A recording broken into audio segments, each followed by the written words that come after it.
आप सभी जिज्ञासु साथियों, बाल ज्ञान बैराजी सर के चैनल में आपका स्वागत है। आज हम आप सबों के समक्ष मेरा पाठ है महासागर अर्थात ओशियन के बारे में समझने का प्रयास करते हैं। ऐसा विद्वानों ने कहा है कि जीवों का जो उत्पत्ति हुआ है वह जल से ही हुआ है, और जब जल की बात आती है तो हम लोगों को चाहिए कि महासागर को जानें। महासागर वास्तव में है क्या, ये तो हम बाद में जानेंगे, लेकिन महासागर के संबंध में एक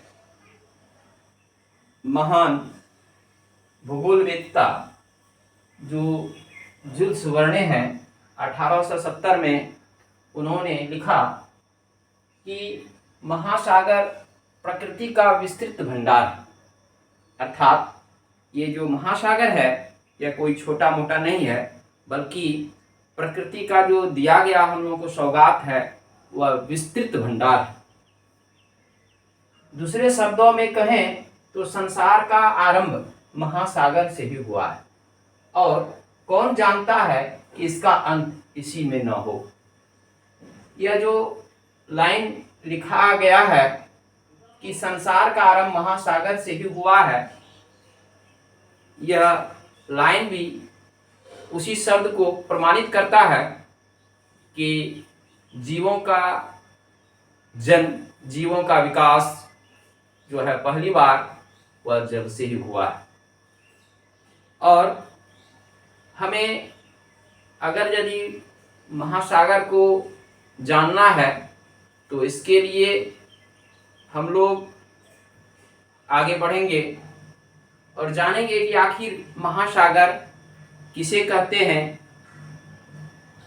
और महासागर को अंग्रेजी में ओशियन कहा गया है, अर्थात ओशियन किसे कहते हैं। हमारे जिज्ञासु साथियों, इसी प्रकार से हम पार्ट वाइज आप सबों के सामने पाठ को प्रस्तुत करेंगे। धन्यवाद।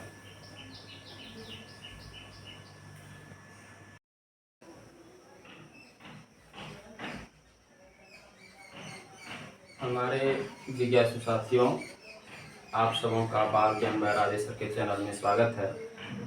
आइए हम उस कड़ी को आगे बढ़ाते हैं।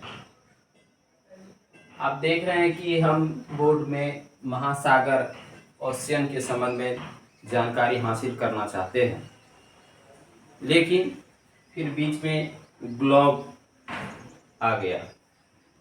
ऐसा इसलिए कि कोई भी विषय को, कोई भी पाठ को भली भांति समझने के लिए उससे संबंधित बातों को रिलेट यानी संबंध स्थापित करना पड़ता है। इसीलिए हम महासागर के क्रम में ग्लोब को बीच में लाए हैं। इन्हें जानना अति आवश्यक है, क्योंकि अगर यदि हम लोग ग्लोब को नहीं समझेंगे तो मेरा जो भूगोल विषय है वह अधूरा पड़ जाएगा। आइए अब जानते हैं कि आखिर ये ग्लोब है क्या। वास्तव में ये ग्लोब जो है वह पृथ्वी का एक मॉडल है, अर्थात प्रतिरूप है। हमने लिखा है ग्लोब पृथ्वी का लघु और गोलाकार प्रतिरूप अर्थात मॉडल होता है।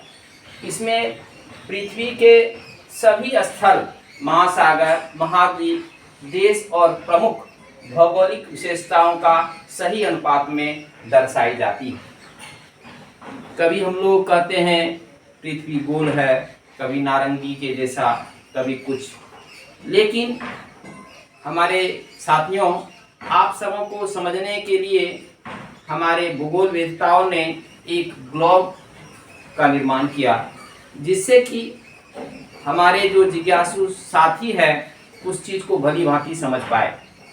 ग्लोब वास्तव में हूबहू पृथ्वी का एक नमूना है, मॉडल है और उसको हम लोग देखने से यह समझ पाते हैं कि पृथ्वी का आखिर ये जो आकृति है वह किस प्रकार की है। तो ग्लोब के बारे में समझ गए कि ग्लोब वास्तव में यह पृथ्वी का एक छोटा गोलाकार प्रतिरूप है, मॉडल है, जिसके अंतर्गत जो किसी भी चीज़ का नक्शा का अनुपात होता है उसको सही अनुपात में दर्शाने का एक माध्यम। आगे आते हैं कि निश्चित ही आपको ग्लोब पर नीला रंग दिख रहा होगा। सबसे पहले हम चाहेंगे कि आपको एक ग्लोब दिखा दें। आप देखते होंगे ये दो छात्र जो हैं वह ग्लोब को समझने का प्रयास कर रहे हैं, देखने का प्रयास कर रहे हैं। आपके विद्यालय में भी है और जब विद्यालय खुलेगी तो हम आपको ग्लोब को भली प्रकार से समझाने का प्रयास करेंगे। फिर भी आप देख सकते हैं ये ग्लोब है। आइए आगे बढ़ते हैं कि निश्चित ही आपको ग्लोब पर नीला रंग दिख रहा होगा। यह जल है। इसका अर्थ है कि पृथ्वी का अधिकांश सतह जल से घिरा हुआ है। इसी कारण अंतरिक्ष से देखने पर पृथ्वी नीला दिखाई देती है। इसीलिए आरंभिक अंतरिक्ष यात्रियों ने स्नेहपूर्वक पृथ्वी को नीला ग्रह कहकर पुकारा। आपने देखा कि जो ग्लोब है, ग्लोब को आप अगर यदि अवलोकन करेंगे ध्यानपूर्वक तो आपको सबसे अधिक जो है नीला रंग का प्रयोग देखते होंगे। ये नीला रंग जो है वह जल को प्रदर्शित करता है। अर्थात इससे ये समझ में आता है कि हमारी जो पृथ्वी है वह अधिकांश हिस्सा जल से घिरा हुआ, जल से भरा पड़ा है। और हम जानते हैं कि मानवों के बीच, वैज्ञानिकों के बीच, अंतरिक्ष यात्रियों के बीच यह कौतूहल रहा है कि आगे क्या है, आगे क्या है। उसी प्रकार से हमारे अंतरिक्ष यात्री जब अंतरिक्ष से उन्होंने पृथ्वी को अवलोकन किया तो उन्हें अवलोकन के क्रम में दिखाई दिया कि ये रंग जो है अधिकांश भाग हमारा नीला दिख रहा है। इसके पीछे कारण यह रहा कि जल का जो रिफ्लेक्ट होता है वह रंग उनको दिखाई देता है और वह रंग दिखा नीला। इसीलिए स्नेहपूर्वक वैज्ञानिकों ने पृथ्वी को नीला ग्रह के नाम से भी पुकारा। और आगे प्रश्न में भी आता है कि पृथ्वी को किस नाम से पुकारा जाता है, अर्थात इसे पृथ्वी को नीला ग्रह के नाम से भी पुकारा जाता है। आगे हम लोग जानेंगे कि ये जो ग्लोब है, ये जो पृथ्वी है, इसमें अधिकांश हिस्सा, अधिकांश भाग जल से घिरा हुआ है। और अब हम लोग पुनः अब जाते हैं कि जल को समझ लिए, ग्लोब को समझ गए। अब हम लोग आगे बढ़ते हैं, महासागर को समझने का प्रयास करते हैं। धन्यवाद।